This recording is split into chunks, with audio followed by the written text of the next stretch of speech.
Tamang-tama, Bogart. Hiring sila dito, oh. Tara, apply tayo. Ayoko, Lex. Ikaw na lang.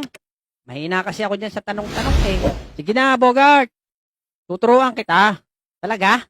Oo. O siya. Sige na nga. Aba, andito pala ang malakas kumain. Si Abudo. Oo nga eh. Mag-a-apply din daw siya. Kamusta, Bogart? Ito, pogi pa rin. Pasok na yung nauna sa inyo. Ikaw na, Abudo. Anong pangalan mo? Abudo po. Abudo? Ano yon? Parang kaning labsak? Anong tinapos mo, Abudo? Katatapos ko lang po kumain. Next! Oh, yung susunod na, pasok na. Ikaw na, Alex. Kailangan dito, bata, matalino. Opo, Anong pangalan ng ating bagong presidente? Bongbong Marcos po.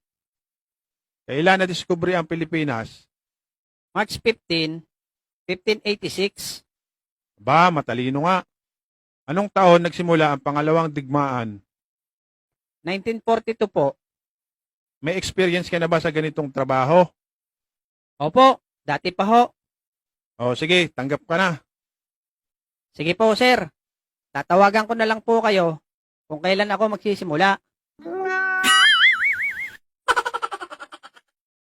Ikaw na, Bogart.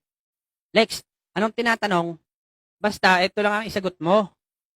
Bongbong Marcos po. March 15, 1586. 1942 po. Opo, dati pa ho. Ah, sige, Lex. Copy. Next!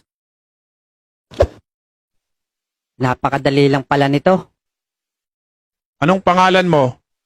Bongbong Marcos po. Ha? Eh, kailan ka pinanganak? March 15, 1586 po. Ano?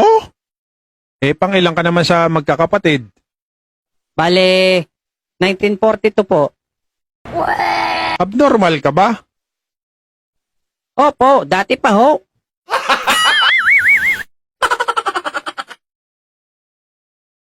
Kalokohan mo talaga, Lex. Sabi mo, yun ang sabihin ko. Bakit nagalit yung nagtatanong sa akin?